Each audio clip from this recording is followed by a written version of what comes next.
আমার নাম হচ্ছে তমাল ভট্টাচার্য। আমি বেসিক্যালি একজন প্রফেশনাল ইঞ্জিনিয়ার। আমি একসময় পাওয়ার সেক্টরে ছিলাম, তারপরে আমি আবার রিয়েল এস্টেটে আসলাম চন্দন বসুর সাথে। জ্যোতি বসুকে অ্যাওয়ার্ড দেওয়ার জন্য একটা ইনভিটেশন লেটার পাঠানো হয়েছিল চন্দন বসুর কাছে। এবং আমি যেহেতু ক্লোজ অ্যাসোসিয়েটস উইথ চন্দন বাসু, এবং চন্দন বাসু বললেন তার অসুস্থতার জন্য যে আমাকে অ্যাওয়ার্ডটা নিয়ে আসতে। আমি সেই জন্যই এখানে আসলাম ওনার মানে সম্মানটাকে নিয়ে যাওয়ার জন্য। জ্যোতি বসু একসময় আপনারা সবাই জানেন যে উনি ছিলেন লন্ডনে পড়াশোনা করেছিলেন। লন্ডন থেকে ব্যারিস্টারি পড়াশোনা করে ইন্ডিয়াতে ফিরে এসে উনি কমিউনিস্ট মুভমেন্টে জয়েন করেন। সেটা বহুকাল আগে, সেই মানে বিফোর ইন্ডিপেন্ডেন্স। তো পরবর্তীকালে মানে স্বাধীনতা আসলো, এখানকারও আসলো, ইন্ডিয়াও আসলো। তার পরবর্তীকালে 1971 উনি জ্যোতি বসু পাওয়ারে আসেননি। জ্যোতি বসু পাওয়ারে এসেছিলেন 1977-এ।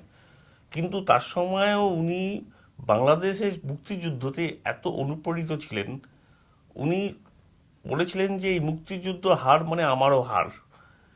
এবং এই বিরাট ফেমাস ডায়লগ দিয়েছিলেন, এবং অপোজিশন পার্টি জ্যোতি বসুকে খুব সম্মান করেছিলেন সেই সময়।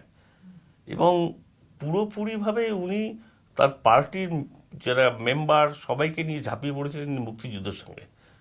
এবং যতটা পারা যায় সাহায্য সমস্ত ব্যাপারে উনি করেছিলেন, এবং প্রচণ্ড ইন্সপিরেশন দিয়েছিলেন। পরবর্তীকালে যখন বাংলাদেশ তৈরি হয়েছিল, জ্যোতি বসু এই বাংলাদেশের উপর অনেক ফেথ ছিল। মৃত্যুকাল পর্যন্ত বাংলাদেশের উপরে উনি একটা বিরাট ফেথ নিয়ে চলেছিলেন।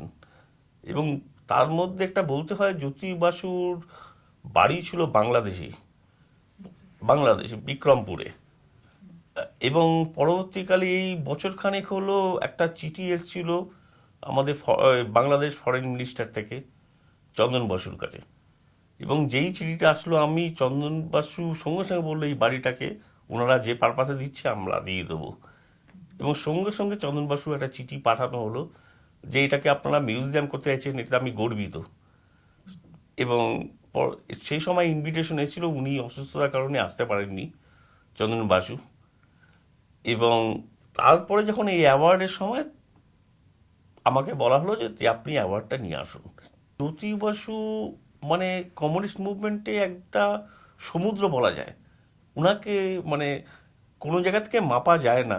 মানে আমি যা দেখেছি সারা ওয়ার্ল্ডে, ফেদেল কাস্ত্রো শুরু করে বড় বড় নেতা অল ওভার ওয়ার্ল্ড, উনি নিজেকে নিজের মধ্যে রাখতেন না, সারা পৃথিবীতে ছড়িয়ে দিয়েছিলেন। মানে আপনি চে গুয়েভারা বলুন, তারপরে হচ্ছে ফেদেল কাস্ত্রো, এদের সাথে উনার সম্পর্ক ছিল। তারপরে হচ্ছে গিয়ে কিউবার মুক্তি সংগ্রাম, সেখানে জ্যোতি বসুর কন্ট্রিবিউশন।